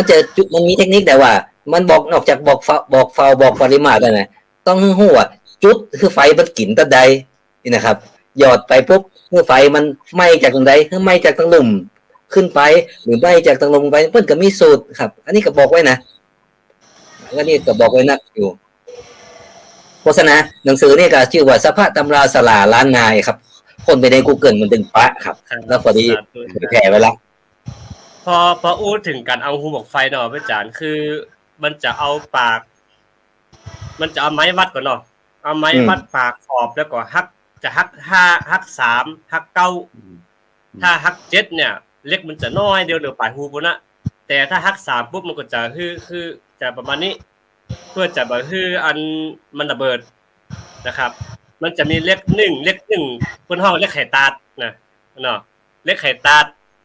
เล็กเล็กลงคือทำให้มันลงเหมือนบนนะครับเล็กเอาควันก็คือปลายหัวสุดยิ้วบนนะครับต้องอธิบายคนถ้าคนบ่เคยต่ำบอกไฟจะบ่ฮู้นะว่าเวลาเฮาตอกบอกไฟเนี่ยเอาไม้ไผ่มาเนี่ยเฮาบ่ได้ตอกเอาเฝ้าแล้วตอกลงไปอย่างเดียวเนี่ยมันจะต้องมีแกนเล็กเป็นหูตั้งขางไว้แล้วก็ตีตอกแหวกแล้วเวลาจะจริงๆเขาต้องถอดแกนเล็กออกมาแล้วมันจะมีเทคนิคว่าจะหยอด ปกติเมื่อก่อนการแข่งบอกไฟบ่ได้เอาม่วนอย่างเดียวมีการพนันด้วยนะหนึ่งถ้าเขาจี้ก่อนปุ๊บถ้าเขาขึ้นสูงเนี่ยเขาก็ต้องหาวิธีแก้ไขแล้วว่าเขาต้องสูงแห้งที่สุดต้องเสี่ยง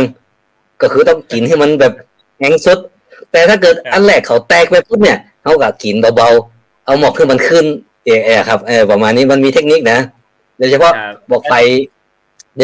ดอกมีเทคนิคอยู่เทคนิคการตามที่ท่านมหาวรเชษฐ์ว่าตะกี้เนี่ยว่ามันมีเหล็กจีอ่ะแม่นเวลาต่ำแล้วนะที่ผมเคยหันนะพ่อเท่าเพิ่นจะมีเหล็กจีเหล็กจีหรือเหล็กหมุนสว่านน่ะมันจะเริ่มแรกจะใช้สว่านจีหูน้อยหูใหญ่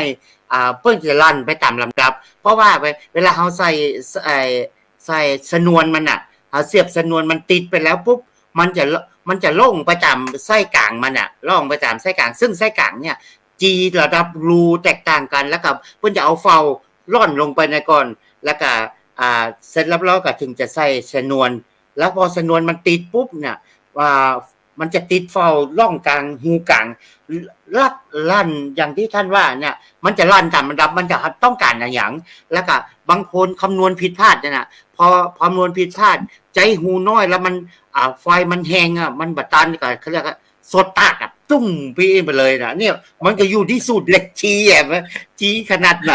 แล้วคุณใจเฝ้าแห้งเฝ้า1เฝ้า2แล้วจีระดับเฝ้านี่มันต้องอันนี้ผมก็บอกเข้าใจเหมือนกันนะเพราะว่าไปนั่งพ่อบ่ได้แล้วก็บ่ได้ถามเพื่อนเพราะบอกขึ้นว่าเอาอย่าได้แปลงก็บ่ได้แปลงคือจะพี่นานคือตำเฝ้าเนี่ยเพิ่นบอกว่าถ้าจุดถ้าเฝ้าตั้งก้นต้องเอาแฮไว้ก่อนเนื่องจากว่าเป็นแรงผลักดันเนาะผลักดันมันจะดันหัวเข้าไปแต่ว่าตำเฝ้าแรกต้องแฮงสุดเพราะว่าเขาจะจุดว่าถ้ามันเพิ่นว่าปั่นแล้วตาไกลนะครับจี้ปุ๊บมันปั่นวิวเลยนะปุ๊บอันนั้นได้แต่สมมุติว่าผ่านทันเฝ้าตะมาปุ๊บมันก็แค่ปั่นบ่ถึงขึ้นนะมันต้องมีอยู่แต่สมมุติว่าฐานหัวต่อไปปุ๊บแค่เอาควันมันจุดในกระปอก็จะที่ตะกี้ว่ามันต้องการลากหางเพราะเวลาบอกไฟขึ้นปุ๊บลากหางปุ๊บเนี่ยมันก็จะงามนะมันจะงามแล้วทีนี้คือองค์ประกอบของเปลือกบั้งไฟแต่เมืองยองเนี่ยเปิ้นจะมีค้ำคาดหวายนะจากตรงติ๊บคาดหวายแล้วก็ใส่โหวดบอกไฟคาดหวายเนี่ยก็ต้องมีศิลปะนะถ้าเป็นหลอนน้อยนี่ดูละบอกไฟคันนี้จะคาดหวายที่ไหนเอาหวายแต่ไม่ใช่หวายเล่นนะเพราะว่าเมื่อก่อนเปิ้นไถนาเปิ้นเอาหวายมาแปลงเผอมาคาดงอนไถเฮานี่หันปุ๊บเปิ้นขึ้นปะตัวเก็บพวกกังต้งพุ่นน่ะไปเก็บมาหวายมาคือพ่อแม่มาคาดคือพ่อนี่เป็นช่างสารสาสังกวยขายเฮาก็ต้องไปหาที่ป่าที่เสือละเฮาก็แต่ว่าไปเก็บเอาที่เปิ้นคาดบอกไฟมาคือพ่อคือแม่คาดมันก็คือการเข้าบอกไฟเนี่ยมันจะมีการแข่งขันศิลปะไปในตัวการฟานโหวตฟานงามก็บ่ได้ต้องมันคือจะแข่งกันด้วยฟานต้องสวยงามนะครับตั้งกลางก็จะเป็นคล้ายๆรูปหัวใจมันจะมันก็จะเป็นมันเรียงตามระดับครับบทใหญ่บทน้อยบทกลางเร่งมาเรื่อยๆมาจนสุดท้ายแล้วไปเข้าหากันถ้าไปบ่งามปุ๊บเนี่ยก็อันนี้มันได้เรื่องเนี่ยมันจะแข่งกันนะครับแล้วทีนี้การจิบอกไฟเนี่ยจิเนี่ยคือหมายถึงว่าต้องเอาผ้าอึดแน่นเกินก็บ่ได้มันจะแตกอึดรวมไปก็จะเยี่ยวปุ๊บปานกลางก็ขึ้นไก่ฮะคือมันก็เป็นการทักษะในการที่จะได้ข้อมูลแต่ณปัจจุบันนี้นิยมซื้อหมดเลยองค์ความรู้เนี่ยหายหมดเลยซื้อไปอยู่ปุ่นไปอยู่โกดังแป่งผู้ที่มันระเบิดกันใน2-3 วันนี่ไปอยู่พุ่นน่ะสูตรไผสูตรมันเลยโกดังผู้น่ะไอ้หมู่ที่เพิ่นถามโกดังผู้นี่เพิ่นก็ดร.ดิเลกเพิ่นก็ถ้าจะมีสูตรเป็นอย่างเนี่ยแล้วก็สูตรไผสูตรมันนั่นน่ะตำหาพวกอุ้ยไผบ่อุ้ยมันนั่นน่ะตะกี้ท่านมหาวรเชษฐ์มีเห็นกำบอกไฟมันเหี่ยวโอ้โหอะไรมันจะเข้าใจก็คือปกติเนี่ยเหี่ยวคือมันจะสว้าน่ะแต่มันมีแรงมันเหี่ยวลงมันมีแรงถ้าสดตาดีก็คือบึ้มระเบิดเลยเพราะแล้วที่มหาวรเชษฐ์ว่าตะกี้น่ะผิวบ่ฮูดผิวบ่โอถ้ามหาวรเชษฐ์ใจซับว่าอย่างไรได้อันอย่างกิ้วอีกอ่ะขิวคิวอีกอ่ะคิวคือตัวอันที่เฮาบีบแล้วมันจะมีคล้ายๆอย่างแก๊สออกมามั้ยก่อน เป็นด่านดูมอเตอร์ นั่นแหละ เวลา เป็นละอองเป็นละออง เป็นละออง เรียกว่าละอองเวลาบีบผิวบ่โอมันจะมีน้ำยางน้ำอย่างมันจะฟิวเป็นละอองเนี่ยเข้าเป็นตากะแซ่บนะนั้นน่ะอันนั้นน่ะเพิ่นฮ้องว่าคิวอีกะเพราะคิวหมู คิวบ่โอได้แล้วผมก็ว่าเดี๋ยวต้องถามวันนี้ เพราะว่าจะว่าผิวมันก็บ่ใช่แต่ว่ามันต้องใช้แค่บีบเนี่ยบ้านเฮาฮ้องอย่างตัวดิเรกทางบ้านเฮาอยู่ฮ้องว่าอย่างไรบีบเนี่ยที่เพิ่นฮ้องแต่ได้ยินลักษณะคิวหรือพิวนี่แหละนะคิวนี่มันเป็นน้ำมันที่มันเป็นน้ำเป็นฟองกระจายถ้าเขาจะเละสมัยมะน้อยนะเฮาอยู่เป็นพะน้อยเฮาเนี่ยกินห้องครัวเนาะเฮาแกล้งเพื่อนเฮาเนี่ยเอาอันคิวบ่โอหรือว่ามะนาวเนี่ยเอาบีบใส่กระจาดหายเงาแล้วมันโตสู่สีจากันขนาดนั้นมันมียำหมองถ้ามันด่าออกนะถ้าอาจารย์แล้วนี่สูตรอันนี้สูตรบอกถึงกำมะกึ่งครับวันนี้กำมะกึ่งท่านมหาสูตรบอกไฟบางคนเนี่ยที่ผมว่าน่ะอย่างบางสูตรอย่างสูตรผมเนี่ยไปเอาน้ำหัวกล้วยเน่าแต่บางสูตรเนี่ยใจคิวบอกขูดมะนาวเนี่ยเอามาบีบพ่นมาให้มันจุ่มเนี่ยอันนี้เขาว่าผู้สูตรอันนี้เขียมเว้ยเนาะบางคนใจสูตรนี้เคยหันตอนเอาผมคือนะอาจารย์น้องของพ่อเนี่ยเวลาเปิ่นตำเฝ้าปืนเนี่ยครับถ้าจำบ่ผิดหรือว่าผมพอบ่ผิดนะผมเห็นเขาทากเปลือกต้นมะม่วงแล้วเอามาครับเยอะแล้วเวลาร้องเฝ้าปืนนะเอาวางบนมือเลยครับวางบนองค์มือเลยแล้วก็เอาถ่านมาใกล้ปุ้มถ้ามันแห้งถ้าถ่านมันไฟมัน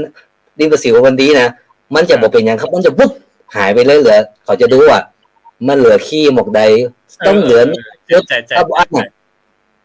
ถ้าเอายิงปืนปุ๊บยิงปืนมาแทบถ้ามันเหลือขี้ตะไคร้ขี้สากขี้ฟาวมันจะได้ทำให้ปืนตันนี่เขาทั้งต้าแบบเอาวางบนองค์มือแล้วก็จิ๊บุ้มเลยครับเป็นพวกขี้ยางอันนี้เขาเรียกว่าอะไรพิสูจน์สูตรของตัวเองว่ามันจะจุดมันจะติดไฟแล้วก็บัดตันไหม้มือมันจะไหม้เขาเรียกว่ามีเขาเรียกว่าอัตราการเผาไหม้อย่างรวดเร็วถ้าจะบอกพี่บอกว่าคือใจต้นพริกครับเอาต้นพริกไปแล้วเอาไอ้แบบพริกแห้งว่าต้นแจกกันเอาปูนเนี่ยมาขวบไว้ให้มันเป็นทานดังไฟดังเอาต้นพริกเนี่ยมากองสูงไว้แล้วเผาไฟถ้ามันไหม้ปุ๊บก่อนมันจะเป็นทานนะเอากระโหลกมาเปล่ามาขวบไว้เพื่อให้มันเป็นทานสีดำๆแล้วเอามาตำเป็นเฝ้าสำหรับปืนครับอาจารย์นันเทิงอาจารย์ที่เล็กรู้จักมือก่อนต้นมือเขืองครับมือคือเอาตัวกาบอ่อนแบบเปล่าที่เป็นคุยใหญ่นั่นเปิ้นห้องมือแล้วทีนี้คืออยากจะคือตะมึงยอนเนี่ยเขาบอกว่าบ่อยากคือเราบัดทบกะบัดมาจ้างเพิ่นห้องมาจ้างตะมึงยอนนะมาจ้างโลมาจ้างน้อยมาจ้างโลมาจ้างน้อยแล้วก็เอาปั้นสายสำนวนเหียจุดมันมีทูบแล้วถ้ามีทูบก็จะทูบแหละแต่ทีนี้ใจมือเอาก้อยจุดแล้วก็มันจะไปไหม้บนปลายเมืองฟ้าบนนะครับครับทีนี้ก็ได้สนทนากันกับม่วนนะอาจารย์แต่ทีนี้เรื่องการบ้องไฟเนี่ยจากประสบการณ์จริงๆนะบางเตื้อก็ต้องไปแข่งกันก่อนแปลงตอกเล่นพ่องยังพ่องนะครับถ้าบ้องไฟดอกนี่จะมีแก่นเดียวเนาะไม่ใช่แก่นกลางแต่ถ้าบ้องไฟขึ้นเนี่ยจำบ่ใครจะเป็นใช้แก่นกลางนอกจากว่าบ้องไฟจิตั้งหัวบนหัวก็คือมันจิหูทะลุกันแต่ถ้าสมมติว่าจิบ้องไฟต้องตันเนี่ยคือจะบ้องไฟเล็กเดียวส่วนมากบ้องไฟต้องตันนี่จะใช้เล็กเดียวปุ๊บซอดเลยบ่สนใจละมันแห้งคือแห้งแต่คือแตกไปเลยเหี่ยวคือเหี่ยวไปเลยแต่ถ้าสมมติบอกไฟ3เล็บบอกไฟ5เล็บบอก7เล็กเนี่ยมันก็เพิ่นจะฮ้องว่าบอกไฟนี่มันจะเป็นวาเนาะเป็นวานี่เพิ่นก็จะมีสูตรของเพิ่นว่าต้องไฟสั้นต้องไฟยาวถ้าต้องไฟยาวปุ๊บเนี่ยบอกไฟจังเหี่ยวต้องไฟสั้นปุ๊บเนี่ยมันจังแตกบ่ขึ้นก็แตกนะครับมันจะมีแล้วทีนี้มันก็มีคาถาอาคมแบบปุ้นอาจารย์นุ๊กติ๊บคือหมู่นี้ชอบเล่นของหรอเนาะมีคาถาอาคมห้องคือหันใดคุณใดจะคนใดเป็นนั่งใกล้คันนาก้ำอย่างกาใกล้หูปูนี่มันได้นั่นแหละระวังนะนั้นนะแตกแน่ๆหลายคนนะครับ คาถาฮับบาทกับเหมือนกันอาจารย์นกทิพย์อาจารย์บริเวณอาจารย์เด็กมีครั้งหนึ่งมีการแข่งขันฟุตบอลกันเฮาก็บ่เชื่อไอ้อีกอันนึงนี่ใส่คาถาฮับบาทมันยิงนี่ได้ก็บ่เข้าโกน่ะเตะไปเตะมาก็บ่เข้าอาจารย์มันก็มีแถมคนนึงไอ้มันหมุนนี่เขาใส่คาถาบาทปุ๊บมันก็ไปเปิดคาถาไขบาทมากองเปิดคาถาไปปุ๊บเตะเข้าเฉยเลยเขาอันนี้ก็มันจิตวิทยาครับพูดถึงคาถาเนี่ยผมเคยปะนะคาถาที่เขาบอกว่าเวลาเขาจุดบอกไฟแล้วหรือคือเวลาเขาว่าเขาจิ้มบอกไฟปุ๊บเขาสวดคาถาปุ๊บอย่างคือมันแตกก็จะคือมันขึ้นบ่ขึ้นมีแต่ก่อนหน้ารายการเนี่ยผมอู้กับท่านมหาวรเชษฐ์ว่าความจริงผมจำได้ว่าเมื่อก่อนเนี่ยท่านมหาวรเชษฐ์แปลงหนังสือเล่มน้อยอยู่เล่มหนึ่งเรื่องรวมกำฟ้อนบอกไฟดอกเมืองยองท่านอาจารย์มหานะดวงทิพย์ครับเมืองเชียงตุงเนี่ยเขามีกำห่ำผมจำได้ว่ามันมีกำห่ำเวลาจะจี้บอกไฟมีกำร้องมีอะไรอย่างด้วยครับใช่มันมีอะไรว่าเป็นพวกข้าวเป็นกรซอหรือว่าเป็นพวกมาดอะไรพวกเนี้ยที่จะห้ำเป็นบอกไฟก็ดีเป็นโคมไฟก็ดีมันมีทุกอันแต่ว่าข้างหลังนี้มันก็คือว่าเรียกว่าอะไรมันเวลามันเปลี่ยนไปเยอะเนาะเปลี่ยนไปเยอะก็คือบ่มีเวลาที่จะมาพั่มที่จะมาตั้งเพลงเนี่ยก็คือถึงเวลาแล้วก็จุดเลยก็อันนี้นะแต่เมื่อก่อนก็มีฮะเมื่อก่อนก็มีอยู่ว่าคัมภีร์เก่าๆนะบางคนก็มีอยู่แต่ว่าบ่ค่อยเห็นเนาะคือตอนหลังเนี่ยมันจะมีที่เป็นอาจารย์เก่าๆเขาจะมีไว้แต่ว่าเขาบ่ได้คือเผยแพร่นะบางทีก็เก็บไว้บอกว่าโอ้ของดีก็ต้องเก็บไว้ดีนี่เนี่ยแต่ถ้าลูกหลานไปขอมาจึงจะได้ถ้าบอกมันก็หายไปครับถ้าว่าเสียชีวิตมันก็ไปครับคนแล้วกันนะฮะไปกับคนที่เขาเก็บไว้เนี่ยนะว่าตำราจริงๆมันจะบอกมีคนทำไงอาจารย์ดีเล็กอาจารย์จริงๆถ้ามีคนทำมันจะดีมากเนาะว่าการเรียกว่าเป็นร่ำไล่กลอนมาดไอ้พวกบังไฟกันออกไฟกันพวกนี้มันจะมีอยู่แล้วเพราะมันมีกำเวียนตาลเนาะมีกำเวียนตาลเมื่อก่อนกำเวียนตาลแล้วก็มันจะต่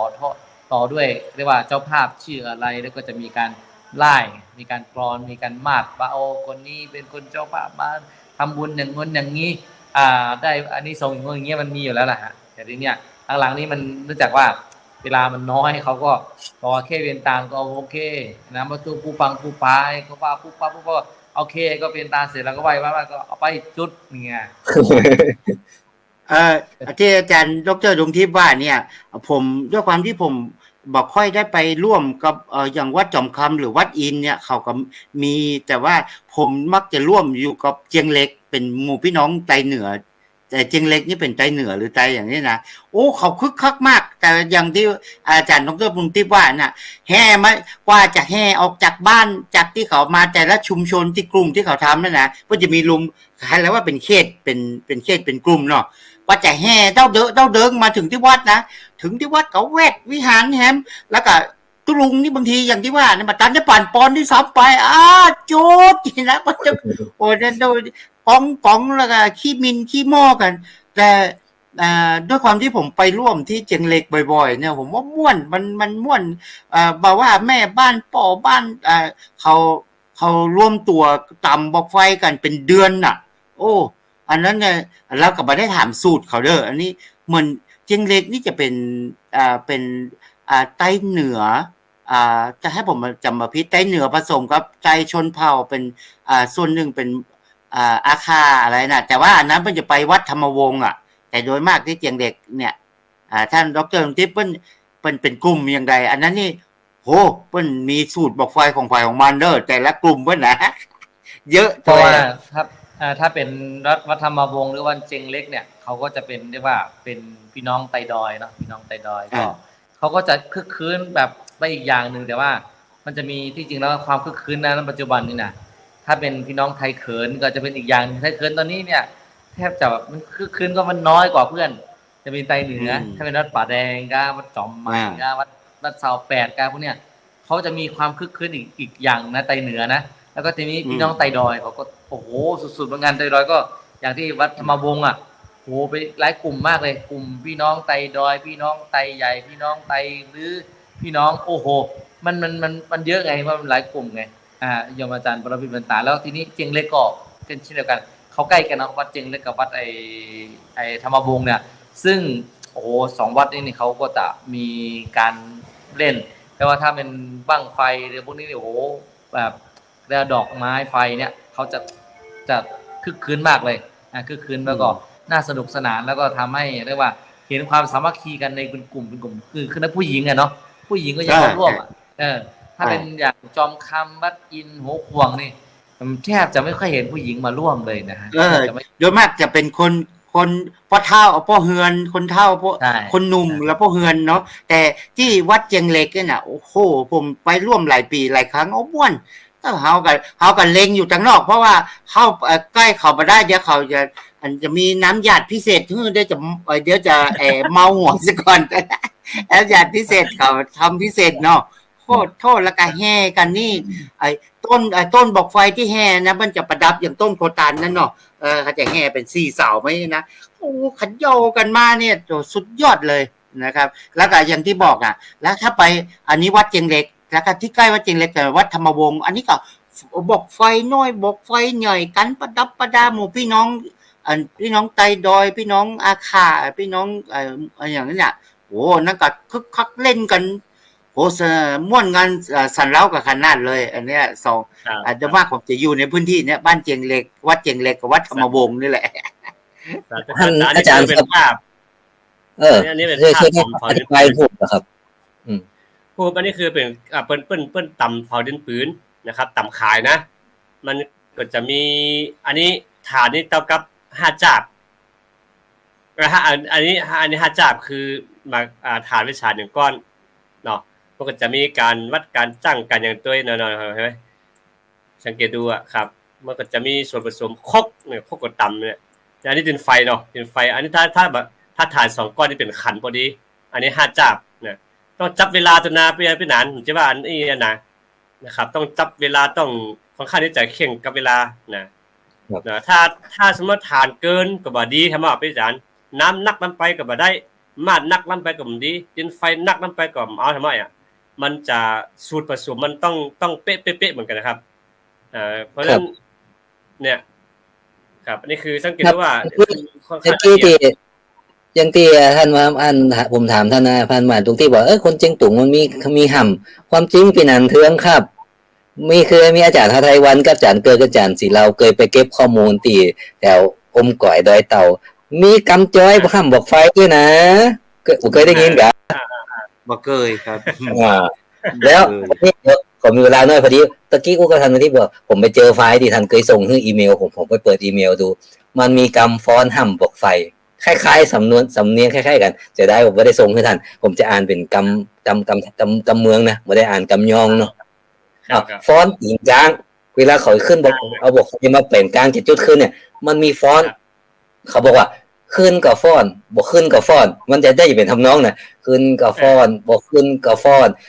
เป็นตุกย้อนได้ตอกได้ถามหน้าปอดำฝ่ามือปอเศร้าปอลืมขับเศร้ากับน้ำแรงงายก่อคอยร้องก่อคอยเห็นไหมลวงยองตู่ทั้งหลายเฝ้าสิ5บ่ฮอนหันมือสลามันดีบ่ไหวกอดกล้องเนี่ยครับแต่เคยยินผมเขาเคยไปอัดวิดีโอที่ไอ้ตั้งองค์ก่อยได้ตามแล้วก็ขึ้นกับฟ้อนบ่ขึ้นกับฟ้อนได้ตุกได้ย้อนได้ตอกได้ตำฝ่ามือปอดำตึกปอเศร้าครับเดี๋ยวผมต่อเลยอันนี้ถ้าอย่างนี้นี่ผมได้ยินแต่เขามักจะเอาตอนแห่แล้วก็ตอนจุดบอกไฟกำลังจะจุดบอกไฟขึ้นกับฟ้อนบ่ขึ้นกับฟ้อนเป็นตุกย้อนได้ตอกได้ตำอย่างละคลำปอดำไปเป็นย้อนขี้ขมเมาเฝ้าอย่างเงี้ยประมาณนั้นแหละขลำปอดำเพราะมันต่ำแล้วมันนุ่งเตี้ยปอดอยอย่างเงี้ยแหละมือปอดำจุดปอเศร้าครับขลำปอเศร้าอย่างเงี้ยอันนี้ยอนี่จะมีฟอนต์ติ่นกลางแล้วก็พระสิทธาดาบัวเนาะเพิ่นว่าศีลาสาวันตาขับไว้นบบาดไผสิได้ลาจานะถ้าฟอนต์ติ่นกลางคือว่าขึ้นก็ฟอนบ่ขึ้นก็ฟอน เห็นตกดอนได้ตอกได้ตำหน้าปอดำฝ่ามือปอเศร้าปอลืมขับเข้ากับน้ำแรงง่ายก็ข่อยสุดตั้งหลายเฝ้า4เฝ้า5น่ะไปเฮินบ่จาหันอยู่โจโอจิไปโหนี่ไฟเบ้าเขาจิไปกุนนี่ขึ้นสู่ควันก็ย้อนสู่เนยย้อนสู่เนยฮู้อีก มันม่วนนะไม่ใช่ว่าม่วนกะตอกกะตำนะเวลาตอมตำได้ม่วนนะได้เรียนรู้แต่กันแล้วอย่างที่อันมาตรงที่ว่ามันเป็นสามัคคีนะคนจะมาช่วยมาฮ้อมกันร่วมใจกันทำแล้วแต่ละหมู่บ้านเนี่ยมันมีแข่งกันในทีนะพี่นันหรือไม่ได้ในปอกบ้านเนี่ยปีนี้เขาต่ำสุดเนี่ยจีปุ๊บโอ้แตกว่ะปีหน้าเขาต้องแก้มือใหม่เหมือนกับโอ้ไปคิดค้นไปออกแบบอะไรอย่างมาปีหน้ามาแก้มือใหม่อ่ะครับแล้วก็เวลาจุดกับม่วนแล้วเวลาตาลก่อนไปจุดก็ต้องไปตาลก่อนเป็นการทำบุญตาลเสร็จก็เอามาจุดกับม่วนถ้าจุดขึ้นก็โอ้ดีใจกันบางผมก็แอบมีการพนันมีไซอย่างกันแล้วแต่ถ้าจุดบ่ขึ้นแล้วถ้าแตกตัวยังไงตัวปีมาหาครับก็คือตะวงยอนี่ถ้าขึ้นก็เพิ่นจะไปย้อนสู่ก็จะมีอันคนหามเนาะบอกไฟที่มันเราบอกไฟน่ะหามแห่ปอยไปตกตามย้อนสู่เนยย้อนสู่เนยฮู้ก็คือเจ้าภาพที่บรรดาล้านเขาซอยก็จะคือ500จัด100จัด200จัดก็แล้วแต่ก็เอาไปเป็นรางวัลให้กำลังใจแต่ในกรณีที่บ่ขึ้นก็แต่กาเหี่ยวกาก็เอาละเนอบวกควายครับเพราะมันมีควายนักหรอกควายตัวบวกที่ไหนก็ไปโจงหันโบ๊ะบะบ๊ะบ้ามสนใจเชียงยาตุ๊เจ้าก็จ้างพัดนาก็จ้างเตสลากเก้าโดนก่อนน่ะถ้าเป็นแถวปลายบ่โดนนะครับนั่นคือแล้วเอาไปจ้องบวกควายเนี่ยนะจ้องแล้วบ่พอคนลงไปลุมมาขี้เปิดตาอย่างผมเกินไปบางยอมที่บ้านตอนนั้นเราไปงานส่งนะน่าจะมูลธายกยอหลวงพ่ออาจยารอบแรกผมอาจยาเขามีแข่งบวกไฟกัน 2-3 วันเอาขี้เปิดลงตากันตั้งหัวสุดตีนแล้วก็ยังที่ท่านมหาว่าบางทีเจ้าภาพเก่าเป็นตุ๊ปี้น่ะเจอหมดเลยตุ๊ปี้กับบ่เว้นคืออันนี้การทำอย่างนี้ฮะจะมองอย่างเงี้ยนี่คือว่าเป็นการบัดถือเนื้อถูกตัวเนาะเป็นการคือหมายถึงว่าถึงเวลาต้องปล่อยวางไปเฮาตุกมาตึงปีเฮาอาจจะบ่มีคือมันน้อยนะพี่นานพี่อาจารย์นกทิพย์เนาะกว่าจะมีงานปล่อยปี1 2 3ปีบางคนนี่ก็จะสร้างวิหารหลังนึงได้โอ้เป็น10ปี20ปีแต่ปอกศรัทธาก็คือมันทำนามามันมีเวลาที่จะมาจุ่มนุมกันจะอีอาราตึกก็แค่ว่าวันศีลวันกรรมก็ไปจุ่มหัวกันอู้กันเหียแต่ว่าอันนี้คือมันมีเนี่ยไปอาจารย์นกทิพย์อาจารย์ดันเทิงไปอาจารย์นกทิพย์คือมันมีการเพิ่นว่าแปลงบอกไฟไปกำกันหรอสวัสดิ์ลบก็ข่อยลงงัวหรือว่าเมืองไร่เนี่ยหัวชิปเพิ่นจะแปลงแล้วคือเอามาหอมกันหมู่เฮาต้องอาจจะพากันต้องไปฮับที่หัวหน้าก็แห่เต้ๆมาน่ะแม้แต่เข้าอ้อมซ้ำก็คือจะแปลงจ้างมาหอมกันจะแปลงโคตานมาหอมกันถ้าบ้านนี่ออกภาษาเขาก็จะแปลงจ้างมาหอมกันแล้วก็ไปฮับที่หัวบ้านแห่มาเป็นม่วนเป็นมีอาจารย์มันบอกไฟเนี่ยบอกว่าบ้านใดจะปล่อยแล้วแต่เพิ่นจะแปลงแต่ละเครือนึงก็จะมี4-5บอกเนาะ4-5บังเนาะแล้วก็เอามาจิเพิ่นจะจิลูกมันก่อนลูกมันขึ้นก่อนเพราะจะโยงสายมาสามารถได้สายที่จะไปหาแม่มันจะยาวหน่อยเพื่อจะคือขึ้นสุดท้ายเปิ้นอันนั้นคือพอควันเข้าหัวไฟปุ๊บเนี่ยทุกคนก็ดีใจเนาะก็คือเต้นฟ้อนเจิงตีก้องป่ามองเซิงเนี่ยตีหัวลั่นกันไม่ห่างสนใจเนาะนั่นคืออันนี้คือเขาว่านี่เป็นการที่ว่าก่อนที่จะถ้ามองนี่คือว่าเป็นการที่จะเตรียมตัวเตรียมกายเตรียมใจที่จะทำนาต่อไปเพราะจะใกล้เข้าฤดูนาแล้วเนาะเนี่ยก็อันนี้คือเป็นนอกจากคือมันแก้มนะอาจารย์มันแอบแฝงในยะตังความรู้แล้วก็บ่งบอกคือเยาวชนที่กำลังมาร่วมงานน่ะให้ได้รู้เป็นตัวเนาะแม้แต่อย่างเฮาเองเนี่ยถึงแม้ว่าเฮาได้อยู่ฮั่นแต่เฮาได้เห็นรู้จากที่ผู้หลักผู้ใหญ่ผู้เฒ่าแก่เปิ้นทำแล้วเฮาหันแล้วปุ๊บเนี่ยถ้าเมื่อเฮาอยากรู้อยากลองเฮาจิอีกเฮาก็ไปทดลองเองอย่างกรณีอันบัดทบเนี่ยจะมีนะอาจารย์เปิ้นฮ้องบัดจางเนี่ยเฮาก็ละอ่อนน้อยหายนะอาจารย์เอาไปจุดปล่อยปลามันระเบิดใส่มือปังเนี่ยมือแดงหมดแล้วเนี่ยมันลองเจิงเหมือนกันนะแล้วก็บอกไฟดอกนี่ก็มันค่อนข้างสูตรบอกไฟดอกกับบอกไฟขึ้นก็สิเหมือนกันเนาะบอกไฟดอกนี่จะบ่ได้ต่ำจนไฟแหลวๆนะ แต่ว่าจะเอาเป็นก้อนๆมาผสมค้างมาผสมแก้วมาผสมมาดมาเอาคือสูตรเปิ้นก่อไม่สวยนี้เปิ้นจะเอายามก๋วยเตี๋ยวมากิ้งเอาก๋วยเตี๋ยวแก่นี่นะมากิ้งตอนที่คั่วนะครับไม่จะมีข้าวก็ต้องเอาข้าวพอร์ตนะข้าวเย็นเท่านี้นะมาจี่ไฟมาผสมถ้าเอาข้าวนึ่งแต้ๆก็บ่ได้แถมอ่ะอย่างมันก็จะมีสูตรของเปิ้นแล้วก็เอาบางเตื้อก็เอาย่ามก๋วยเตี๋ยวมากิ้งเสร็จพ่องอย่างพ่องเนี่ยครับอันนี้คือสูตรบอกไฟบ้างบอกไฟดอกที่เมืองยองนะแต่บอกไฟดอกบ้านเฮาในปัจจุบันนี้ต้องใส่แว่นต้องใส่อย่างนะที่มันเว้นมันคือมันแต้ๆอ่ะแล้วก็บอกไฟดอกนี้ถ้าสมมุติว่าถึงบ้านเฮาจะกินแต่ต้านหลวงต้านทำเนาะเพิ่นจะเอาไม้ซ้อหรือต้นมะพร้าวมาข่วงเป็นห้องข่วงนะจ๊ะเนาะข่วงบอกไฟอ่ะคือมาเจาะหูกลางมันน่ะกลุ่มหนุ่มสาวก็ต้องไปตั้งกลางก้อยเจาะเนี่ยครับใจเพิ่นว่าเพิ่นฮ้องว่าสมาร์ทแต่เพิ่นอุ้มว่าสว่านในชื่ออย่างเนี่ยครับเพิ่นตีแล้วก็ก้อยเจาะไปกดก็บ่ได้ทำเอาที่นั้นกดก็บ่ได้ต้องซื่อต้องตรงถ้ากดปุ๊บนี้เวลาเฮาตอกมันจะยากลำบากคือมันถึงว่ามันจะบ่ตรงมันเวลาถอกเข้ามาเนี่ยตอกแก่นไปรอบๆแล้วมันจะบ่ตรงก็เอาฮูก็จะลำบากเวลาแห่ปุ๊บเนี่ยพระอาจารย์ตะมยอยเพิ่นจะเอากาบขนัดนะแต่พวกก็บ่ฮู้ว่าความหมายกาบขนัดคือว่าหยังพร้อมหยังก็จะมาหุ้มแล้วก็ห่อขึ้นไปจนโรยก็แบกแห่กันไปแล้วเอากระดาษสาแหมกำนะเพิ่นเฮากระดาษสานะกระดาษสาปกไฟแหมกำนะครับแล้วก็ก่อนจินั่นก็ต้องแว่ตัดศีล3รอบก่อนนะครับบรรดาญาติพี่น้องบรรดาเจ้าภาพศรัทธาเจ้าเก่าก็แว่ตัดศีล3รอบก็อธิษฐานก่อนถึงจะจุดขึ้นมาใครมีคาถาอย่างก็อย่างว่าแหละฟ้อนเจิงเข้าไปละอาราก้าเข้าเจิงเข้าไปละเอาละทดลองแหละคามก็ถ้าไฟไหม้เสื้อมาคาถามาคาม ครับเนาะอันนี้ก็คือพี่นานเทิงพี่นานที่เล็กมีอย่างเสริมก็ครับรายการแรกครับเรื่องบอกไฟนี่บ่มีแล้วเพราะว่าผมถึงบอกว่าผมเป็นยุคสุดท้ายที่ได้สัมผัสหลังจากนั้นมันหายไปจากวิถีวัดทางบ้านผมแล้วก็เราบอกค่อยได้ลึกซึ้งกันนี้ละมันเพียงแต่หันผ่านๆแล้วก็มาก็โดยมากก็จะไปเล่นก็จะอย่างผมเนี่ยพอยุคหลังนี่ผมก็จะไปเล่นกับหมู่พี่น้องเจียงตุ่งจังเจียงเล็กเพิ่นเนี่ยไปม่วนบ่ได้ไปพอเพิ่นต่ำจังอย่างละไปจวบเพิ่นแห่ซั่นน่ะครับผมพี่นานที่เล็กครับอาจารย์ดร.ดวงทิพย์สัญญาณน่าจะบ่ค่อยดีนะสัญญาณเสียง